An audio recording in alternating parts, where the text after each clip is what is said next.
Salut à toi, je suis super content d'être dans tes oreilles ce matin pour ce mois d'avril très particulier où je te partage une idée par jour et la manière de l'intégrer à ton quotidien. Le concept numéro 4, c'est de mettre en place une bonne routine matinale. Ce mini-épisode vient en complément de la capsule sortie il y a quelques jours où je te parlais d'une cliente qui se levait 30 minutes plus tôt le matin. Pourquoi faire ça ? Pourquoi s'infliger un réveil plus matinal ? Tout simplement car le soir, tu te coucheras en ayant fait des choses pour toi avec un meilleur bien-être mental, physique et émotionnel. Mettre en place cette routine, ça va renforcer ton sentiment de gérer ta vie et ton bonheur. Tu vas découvrir ce qu'est le sentiment de pouvoir se dire à 7 ou 8 heures le matin « J'ai déjà vécu des choses et c'est moi qui les ai choisies ». Tu verras que commencer la journée par des activités que tu ne subis pas mais que tu as choisies, ça change tout. Et en plus, plus tu le fais, plus tu deviens proactif, plus tu deviens discipliné et tu n'attends plus les changements, tu les crées. Un dernier argument, c'est que ta journée elle sera plus productive et tu procrastines moins. Donc, tu as l'impression de plus avancer. Comment on fait ça ? C'est super simple. Tu définis des activités qui te font du bien, qui te remplissent de joie et qui t'énergisent. Essaye d'en choisir une pour le mental, une pour le physique et peut-être une pour la créativité et l'émotionnel. Tu commences petit, comme ma cliente de la capsule précédente. 30 minutes, puis tranquillement, tu augmentes jusqu'à trouver le bon timing. Ton timing.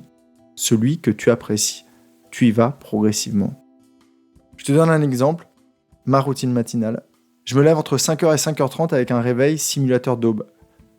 Tu verras qu'au bout d'un moment, tu te réveilleras automatiquement. Puis je passe par la salle de bain m'habiller. Je descends. Je bois 2 grands verres d'eau lentement, un peu comme si je mangeais l'eau. La semaine, j'attrape mon parka et le collier lumineux de ma chienne.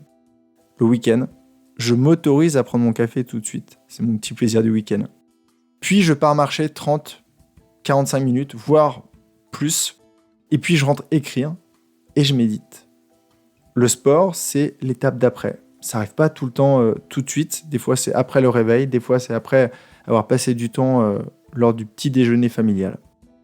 Et donc, à 7 heures, la maison s'éveille. Et moi, ça fait déjà 1h30 ou 2 heures que j'ai déjà eu des activités pour moi. En tant qu'homme, pas papa, pas conjoint, pas coach, pas podcasteur, pas écrivain. Juste moi, homme. Et ça m'a fait le plus grand bien. Donc, j'ai vraiment déjà commencé à profiter de la journée. Je te souhaite une belle réflexion et rappelle-toi, step by step, commence tout petit, vois les bénéfices, couche-toi hyper fier de toi en étant plus heureux et plus heureuse et augmente progressivement. Pense à t'abonner au podcast si tu ne l'as pas déjà fait. Demain, je te parle de pleine conscience. Entre nous, c'est quelque chose qui me tient à cœur et qui a changé littéralement ma vie.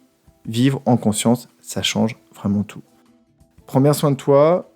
Je te dis à demain 7h, passe une magnifique journée remplie de pratiques qui te plaisent, qui te donnent de la confiance, de la joie et qui t'apportent de la sérénité. Bye bye.